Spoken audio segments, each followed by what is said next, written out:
Quero começar lendo com você, que está em Daniel capítulo 12, versos 1 e 2. Abra sua Bíblia. Daniel capítulo 12, versos 1 e 2. Nesse tempo se levantará Miguel, o grande príncipe, o defensor dos filhos do teu povo. E haverá tempo de angústia, qual nunca houve, desde que houve nação até aquele tempo. Mas, naquele tempo, será salvo o teu povo, todo aquele que for achado inscrito no livro. Muitos dos que dormem no pó da terra ressuscitarão, uns para a vida eterna e outros para a vergonha e horror eterno. Eu quero que você preste atenção na sequência desses eventos aqui do tempo do fim. E aí você vai chegar a uma conclusão comigo. O tempo do fim não é para ser temido, mas sim levado a sério. Por que Daniel 12, 1 e 2 nos mostra que o tempo do fim não é para ser temido, mas para ser levado a sério? Se você analisar esta sequência de 3 eventos, é que aqui desconfigurou a numeração, mas é 1, 2, 3, tá bom? Primeira coisa que acontece em Daniel 12, 1 é o levantamento de Miguel. Nós sabemos que Miguel é um título, é um nome de guerra que Cristo utiliza no conflito contra Satanás. Não vou entrar nesse mérito agora, mas só para você saber que é o término, quando Miguel se levanta, ali diz respeito ao término da obra de Cristo no santuário celestial, fim do juízo pré-advento, termina o tempo de graça para a humanidade, e nesse período o evangelho obviamente foi pregado em todo o mundo. Todos terão tido a oportunidade de conhecer alguma coisa a respeito do plano de salvação. O segundo acontecimento, que seria o item número 2, ocorre um tempo de angústia. Diz que quando se levanta Miguel, ocorre um tempo de angústia, o qual nunca houve sobre a terra. É lógico, queridos, que em consequência da conclusão da obra de juízo pré-advento, e todos os casos foram decididos, não tem mais uma razão de o Espírito Santo continuar atuando nos ímpios. Cada caso foi decidido. Então, neste momento, também, o Espírito Santo é retirado. Como consequência da retirada do Espírito Santo, se você e eu achamos que o mundo é mau, nós vamos ver coisas muito piores quando isso acontecer, porque hoje o poder refreador do mal se encontra aqui. Quando ele sair, ocorre a perseguição aos cristãos, que nós lemos ali em Apocalipse 13, novamente igreja e Estado se unem, aí vem esse tempo de angústia terrível, o cristão será boicotado economicamente, como consequência, Deus vai punir os perseguidores com as 7 pragas do Apocalipse, como lemos nos capítulos 15 e 16. Então, esses 2 tópicos aqui, levantamento de Miguel e tempo de angústia, nos mostram que o tempo do fim, a angústia no tempo do fim deve ser algo levado a sério. Mas não é algo que deve trazer um pavor para você. Por quê? O que diz o item 3? O que acontece em resultado do levantamento de Miguel e depois da angústia? O que acontece? Salvação para o povo de Deus. E diz ali, no versículo 2... no verso 1, na final, na verdade, será salvo o teu povo, todo aquele que for achado escrito no livro, e muitos dos que dormem no pó da terra ressuscitarão. Então você percebe, para aquele que ama a Cristo, para aquele que é um amigo de Cristo, o tempo do fim não é um momento de medo, é um momento sim de ficar esperto. É para você levar a sério. Então tenha em mente essa sequência. Imagine aqui item 1, 2 e 3. O item 3 é a salvação para o povo de Deus. E como consequência de tudo isso, apesar de neste intervalo ter um momento de angústia, o resultado final da conclusão da obra de Cristo no santuário celestial será o quê? A sua volta. a ressurreição dos mortos e a transformação dos vivos. Então você percebe por que o tempo do fim não é para ser temido, mas sim levado a sério? Porque se você ficar com medo, primeiro você está sofrendo antes do tempo. Segundo, você estaria demonstrando uma falta de confiança no poder protetor de Deus. Levar a sério significa o quê? Orar. E aí nós entramos aqui diretamente no tema. Quando Cristo fala da destruição de Jerusalém no ano 70, depois de Cristo, uma espécie de primeiro fim do mundo, né, para o povo de Deus, ele dá aqui um conselho que se aplica a todas as eras, especialmente ao nosso momento, em que vai ter aquele tempo de angústia de Daniel 12, 1 e 2. O que Cristo diz para você e eu fazermos neste período? Estejam sempre, na verdade antes, né? Antes de chegar esse período, estejam sempre atentos e orem, para serem considerados dignos de escapar dos horrores que sucederão e de estar em pé na presença do Filho do Homem. Como parte do preparo, e como diz na linguagem jovem, não é? Para você ficar antenado e preparado para esse momento, você tem que orar. Então, a oração é colocada por Cristo aqui como algo de muito importante na escatologia. Para sobrevivermos à perseguição, ao boicote econômico, nós precisamos adquirir um preparo hoje, enquanto tudo está sobre calmaria, em comparação com o que há de vir. Eu sei que a nossa vida não é uma calmaria, temos muitas pressões internas, externas, muitas questões com as quais lidarmos, mas isso ainda, amigos, é pouco em comparação do que há de vir. E aí, Cristo coloca a oração como algo fundamental para o nosso preparo para o tempo do fim. Essa citação do livro Grande Conflito é muito interessante também. O tempo de angústia, como nunca houve, está prestes a manifestar-se sobre nós. Necessitamos de uma experiência que agora não possuímos e que muitos são demasiados indolentes para obter. Eliot fala uma coisa aqui muito verdadeira. E eu olho isso e eu olhando para mim mesmo, eu percebo que eu tenho que me antenar nisso daqui. Nós precisamos de uma experiência agora, mais forte e íntima com Deus, porque se eu não estiver preparado para enfrentar as angústias, as perseguições, os dissabores da vida hoje, não será amanhã que eu estarei preparado para isso. E ela fala de uma coisa: muitos são demasiado indolentes, negligentes para obter este preparo.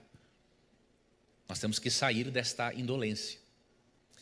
E você vai ver nessas citações a seguir agora, que a oração, o estudo da Bíblia e o apego à verdade são os ingredientes aí principais no preparo para a volta de Cristo para o tempo do fim. Tem outras coisas, mas eu quis destacar essas aqui com base nesses textos que eu selecionei para você. Vamos lá. Primeiro, veja como a oração e o estudo da Bíblia estão aqui interligados, né? O pastor Felipe Amorim falou sobre isso também aqui hoje. Agora, essa citação é muito importante. Apenas, preste atenção aqui no apenas, depois eu vou voltar aqui. Os que forem diligentes estudantes das Escrituras e receberam o amor da verdade, e estarão ao abrigo dos poderosos enganos que dominam o mundo. Sabe o que esse apenas indica? Que se nós não formos diligentes e estudantes da Bíblia, ou seja, se nós passamos muito mais tempo com as redes sociais do que com a palavra de Deus, não vamos conseguir. Não é porque falta amor, graça e disposição em Deus, não é isso. É porque os enganos satânicos serão tão poderosos que se eu não entender os bastidores que me foram revelados, óbvio, do conflito cósmico entre o bem e o mal, se eu não entender as estratégias de Satanás ao longo da história para destruir as pessoas e causar dor no coração de Deus, se eu não entender isso, eu vou ser presa fácil. Mas muito fácil.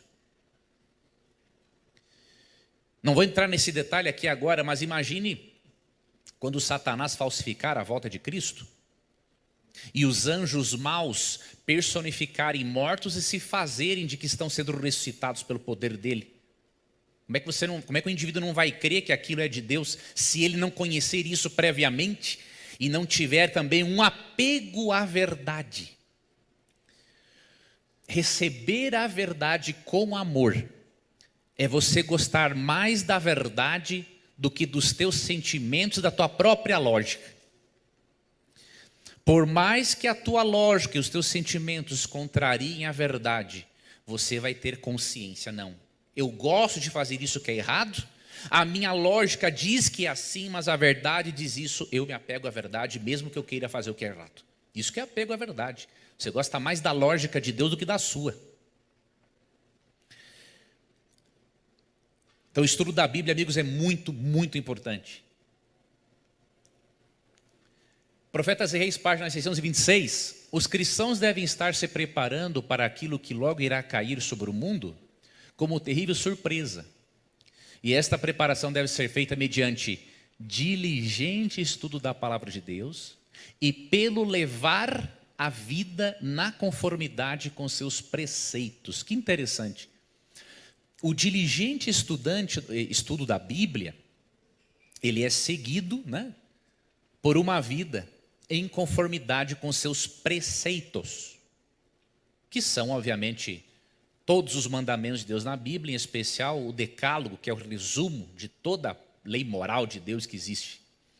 Só que eu queria aqui fazer uma advertência para você importante. Essa obediência aos preceitos não é uma obediência legalista, tá? É uma obediência resultante de você ter sido justificado pela fé em Cristo. O que é uma obediência legalista? É aquela que você obedece para obter o favor de Deus. Isso está errado. Paulo usa uma expressão ali em Romanos 1,5 e Romanos 16:26, muito interessante. Eu até peço que você leia na sua Bíblia depois. Ele usa uma expressão assim, ó, obediência por fé. O que quer dizer obediência por fé? É uma obediência não para você conseguir algum mérito de Deus, mas porque você tem fé em Deus, de que Ele quer o melhor para você, e porque esta obediência é resultado de uma vida que foi justificada unicamente pela fé em Cristo. Quando você ler Apocalipse 14:12, que eu coloquei ali entre parênteses, que diz assim, aqui está a perseverança dos santos, os que guardam os mandamentos de Deus e a fé em Jesus, lembre que a guarda dos mandamentos não está dissociada da fé em Jesus. Dr. Knight, George Knight disse, né, que uma das características do povo de Deus nos últimos tempos é o equilíbrio entre fé e obras. E nós lembramos de Romanos 5,19. Lá é dito, assim como pelo pecado de um só, muitos se tornaram pecadores, pela obediência de quantos mesmo são a humanidade justificada? De um só. Muitos serão tornados justos. Então a sua obediência não justifica você perante Deus. Você pode ficar hoje, daqui em diante, 100% do tempo sem pecar. Você ainda tem débito para com Deus. Então se não é Jesus Cristo, já era para você e para mim. Então esta obediência, essa conformidade com os mandamentos de Deus, não é para eu ser salvo, mas é porque eu fui salvo, justificado pelos méritos de Cristo, a obediência e a justiça dele foram transferidas para me livrar da condenação eterna, e como resultado agora eu passo pela santificação. E essa santificação envolve, como diz Hebreus 8:10, Deus escrever, imprimir esses princípios da sua lei no meu coração. Então você não vai simplesmente guardar o sábado no tempo do fim. Eu vou guardar hoje o sábado para eu não ter no futuro a marca da besta. Não adianta nada. A guarda do sábado vai ser um sinal externo de uma santificação interna pela qual você e eu passamos ao longo da vida inteira. É por isso que em Ezequiel capítulo 20, versos 12 e 20, o sábado é também um memorial da santificação que encontramos em quem? Em Deus. Porque o texto fala assim: santificar os meus sábados, para lembrar-se, né, que eu sou o Senhor que os santifica. Então a obediência é muito importante. Nós sabemos que o quarto mandamento terá um papel fundamental, mas lembre-se, você só vai aceitar o selo de Deus se internamente você passou por uma santificação ao longo da sua vida, como resultado da sua fé em Cristo e da justificação que você recebeu antes. Então é importante ter isso em mente. Ellen White também fala uma coisa muito importante na página 627. Devemos familiarizar-nos agora com Deus, provando as suas promessas. Devemos tomar tempo para orar. Queridos, por que ela diz que nós devemos estar familiarizados com Deus agora? Porque depois nós vamos precisar de uma força a mais, de um poder extra, diríamos assim, para resistirmos. É claro que nós teremos recebido a chuva serôdia, mas lembre-se que para receber a chuva serôdia, né, que é esse derramamento especial do Espírito, tem que ter um preparo anterior, né? Então é a tua vida de oração. Mas seja franco com Deus na sua oração. Vocês sabem que uma das coisas que eu aprendi, que me ajudou muito na minha vida espiritual, aprendi na terapia. Na terapia, num consultório de psicoterapia, se você quer receber cura emocional e ser ajudado, você vai ter que aprender a tirar sua máscara, não tem jeito. Se você não tirar sua máscara, não tem como o profissional te ajudar. E ao aprender a tirar as minhas máscaras, eu aprendi uma coisa muito interessante, que na oração eu também preciso tirar as minhas máscaras. Eu preciso parar de pedir para Deus para eu não fazer aquilo que eu quero fazer. Me ajude Deus a não fazer isso. Ah, mas eu quero fazer isso. Então, o que eu aprendi? Eu tenho que orar diferente. Deus, eu quero fazer uma besteira. Estou com vontade de enfiar o braço na cara de um indivíduo. Mas me ajude a não ter a vontade de fazer isso. Porque não adianta eu dizer para ele: Senhor, me ajuda a dar um soco nesse cara, mas eu estou louco para dar um soco dele. E na primeira oportunidade, vou partir no meio. Mas então tem que mudar. Senhor, olha, eu estou com esse sentimento pecaminoso, estou com vontade de fazer isso, eu peço que o Senhor me ajude a perder essa vontade. E aí eu notei que quando eu comecei a orar a Deus mais francamente, além de eu me sentir melhor e mais leve, eu senti mais a atuação de Deus nas respostas às minhas orações, porque eu percebi, quando nós somos honestos com Deus, nós damos a Ele a permissão real para Ele agir. E aí ela fala também ali, devemos provar as suas promessas. Você precisa memorizar promessas da palavra de Deus para você usar tanto nos momentos agora de angústia quanto no tempo final. Não estou dizendo decoreba da Bíblia, não é isso. Você decora agora, daqui umas horas você esquece, mas internaliza o conceito. Se não lembrar onde está, não tem problema, mas lembra que a promessa está lá na Bíblia. Internaliza, memoriza, para você citar para você mesmo, nos momentos de provação, de tristeza, de angústia, e aí você vai perceber que a palavra de Deus é muito poderosa. Só de você recitar certas promessas bíblicas para você, você já vê que alguma coisa muda no seu estado de espírito e na sua vida. Deveríamos, portanto, estar nos aproximando mais e mais do Senhor. De quem será que nós estamos, amigos, nos aproximando mais e mais hoje? Do Senhor ou de qualquer outra coisa que não seja o Senhor? E aí continua. E achar-nos fervorosamente à procura daquela preparação necessária para nos habilitar e estar em pé na batalha do dia do Senhor. Eu tenho que buscar esta preparação para a crise final, de qualquer jeito ou fervorosamente? O que vocês entenderam ali? Fervorosamente, com vontade. Porque não é uma coisa natural, amigos. A nossa tendência realmente é gostar daquilo que não é espiritual. Mas o Espírito Santo, ele implanta em nós uma nova natureza, né? Como lemos em João 3. E 2 Coríntios 5,17 diz, né? Quem está em Cristo é uma nova criatura. Então há um implantar de uma nova natureza. Agora, depende de você alimentá-la e eu também alimentá-la. E oração, estudo diligente da Bíblia, busca fervorosa por este preparo, são coisas que nos alimentam. Tá? Então, finalizando, o nível de preparo para o tempo do fim, queridos, será proporcional ao tempo que você e eu dedicamos em nossa busca por Deus, ao estudo da Bíblia e à oração nos dias de hoje. Não vai dar para eu deixar para o último momento. Se eu deixar para o último momento, é bem provável que não dê tempo de fazer mais nada em meu favor.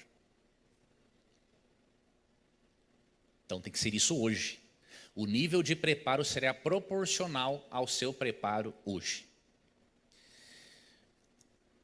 E eu pego essa citação aqui do pastor Manuel Pereira de Andrade, pai do Milton Andrade, que foi do quarteto Arautos do Rei. Ele tem um livro muito bom, Escatologia, um estudo sobre os sinais dos últimos dias. Através da oração, a igreja estará adquirindo força para suportar a crise que se aproxima. E essa força moverá a mão do Onipotente em seu favor para sustentá-la, ampará-la e salvá-la. Todos os recursos, amigos, da onipotência estão à nossa disposição se nós orarmos. Impressionante, mas é assim que funciona. E através da oração nós adquirimos força para suportar o que se aproxima, e Deus, com a sua mão, vai sustentar os seus filhos, ampará-los e salvá-los. Você só tem a temer o futuro se no presente você não é amigo de Cristo. E aí eu dou um outro e último texto para você ver que você tem que sim levar a sério o tempo do fim, mas não ver em pânico por causa dele. Por quê? Você tem que ter segurança da sua salvação em Cristo. O que Cristo promete em João 10, 27 a 29? Para os seus seguidores, todas as épocas. Não interessa se foi antes, durante ou depois da perseguição. Minhas ovelhas ouvem a minha voz, eu as conheço, e elas me seguem. Eu lhes dou a vida eterna e elas nunca morrerão. Fala da segunda morte aqui, né? Ninguém pode arrancá-las de minha mão, pois meu Pai as deu a mim. E Ele é mais poderoso que todos, inclusive o diabo, obviamente. Ninguém pode arrancá-las da mão do meu Pai. É por isso que Cristo falou em Lucas 21, 19 o seguinte: é na vossa perseverança que ganhareis a vossa alma. Se você não desistir de Jesus, preste bem atenção nisso aqui. Se você não desistir de Cristo, se você não sair do aprisco dele, o diabo não pode tirar a sua salvação. Não pode, não tem conversa. Ou você acha que o diabo é mais poderoso que Deus? Seria ridículo, né, pensarmos uma coisa dessa. Se você permanecer em Cristo, se você permanecer ligado à videira, o diabo não pode cortar você de lá. Mas há um porém. Se deixo uma tarefa para você, lê em casa Apocalipse 7, 9 a 17. Veja a vitória dos 144 mil, que é o grupo de justos que estará vivo por ocasião da volta de Cristo. Veja o que vai acontecer por eles perseverarem. Os versos 13 e 14, por exemplo, dizem, né, que os 144 mil vieram de uma grande tribulação, ou seja, vieram de um momento difícil. Não foi brincadeira. Sabe, mas eles tiveram a vitória com base nisso aqui, ó. Versículo 14. São esses os que vêm da grande tribulação, lavaram suas vestiduras e as alvejaram no sangue do Cordeiro. Olhe para Jesus e você não verá como se perder. Agora, se você olhar para você, você não vai ver como se salvar. Olhe para Ele. Verso 15, razão, porque se acham diante do trono de Deus e o servem de dia e de noite no seu santuário. Verso 16, jamais terão fome, nunca mais terão sede, não cairá sobre eles o sol nem ardor algum. Pois o Cordeiro que se encontra no meio do trono os apacentará e os guiará para as fontes da água da vida. E Deus lhes enxugará dos olhos toda a lágrima. Eu almejo esse dia, meus amigos, quando nós nunca mais vamos ter nem mesmo medo ou receio de perdermos até mesmo um animalzinho doméstico. Quanto mais termos medo e receio de perdermos as pessoas que amam. Não fique de fora deste grupo. Seja justificado pela fé em Cristo, mas permita que o Espírito santifique a sua vida. Permita que Ele imprima os princípios amorosos de Deus no seu coração. Tenha uma relação correta para com a lei dEle, como aprendemos em Apocalipse 14:12. E ore. Tire as suas máscaras diante de Deus. E você vai dar autorização para Ele fazer grandes milagres maiores na sua vida. Que Deus te abençoe. Um ótimo restante culto. E que a certeza daquele mesmo poder que capacitou todos os perseguidos ao longo da história, até mesmo os mártires, tenha certeza que esse poder vai capacitar você também. É só você não desistir de Cristo. Em Cristo a sua vitória é mais do que garantida. Deus te abençoe.